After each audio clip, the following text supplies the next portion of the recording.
Greetings, my fellow Americans. I am the Marquis de Lafayette, a rogue American economist, and I am here today to talk to you about the true state of the U.S. economy.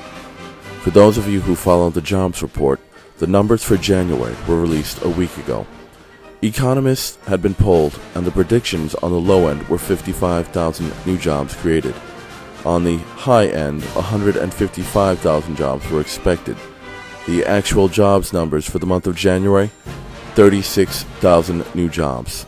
For those of you who don't understand how the jobs report works, 36,000 new jobs isn't even enough to keep up with population growth. In effect, we lost jobs. Now, those of you watching the nightly news might say, hold on a second. I saw the unemployment rate. It went down. The reason the unemployment rate has gone down is because people have stopped looking for work.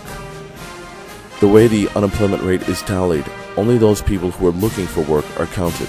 So after you have been looking for 2 years and realize that there's nothing available for you, and you stop looking, you're counted as, well, actually you're not counted. And so you're not even taken into consideration. And hence, that's why you see the unemployment rate falling. Not because things are getting better, but because things are becoming more hopeless. Let's move on to some of the other major news that's developed in the last few months. Many of you know who Meredith Whitney is. She's an economist who has forecast the end of the municipal bond market, and her forecast has received widespread attention, so much so that credit default swaps on cities all over the country are beginning to rise, and rightly so. She has opened up the eyes of regular people to the tsunami which is about to engulf the municipal bond market. You need look no longer than the cities of California. Look at them as they default. Have you been to the supermarket lately? Noticing something going up in price? Oh, that's right. Just those things that you need to survive, namely food. Now, for those of you, my fellow Americans, who are well off, you are probably not noticing a 1 or 2% increase in food prices. For those of us who are barely hanging on, it is painful to say the least. And if you think it's bad for us in this country, well, my brothers and sisters, you can only imagine what it's like in other parts of the world, where their food budget comprises 50% of their income. That's why when you see Tunisia and Egypt revolting, it's not just because they're fed up with the political situation, but also because the people are in a state of unrest due to extremely high food prices. And you can't avoid food inflation. You have to deal with it. You don't have a choice because you need food to survive. Another thing that's interesting is that you'll notice this week the German stock exchange is going to merge with our U.S. stock exchange, the New York Stock Exchange. They're in essence going to take them over. And speaking of the New York Stock Exchange, I find it laughable that the stock market no longer reflects reality. The unrest in the Middle East isn't just interesting because we support democracy. It's unnerving because these people who are being kicked out of office are our close allies. These dictators that are so horrible and evil are people that we installed to ensure stability in that part of the world. And why? Ask yourselves, why do we want stability there? Because we want to make sure that the oil continues to flow no matter what.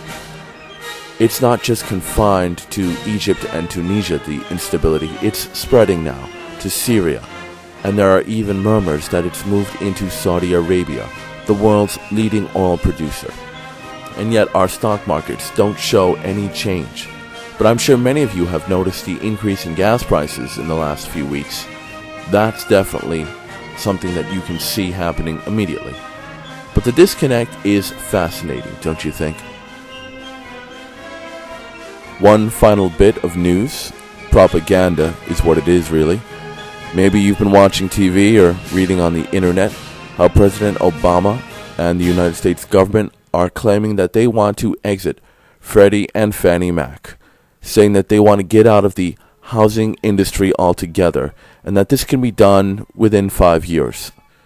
The reality is that today, Freddie and Fannie Mac are two of our nation's largest loan originators.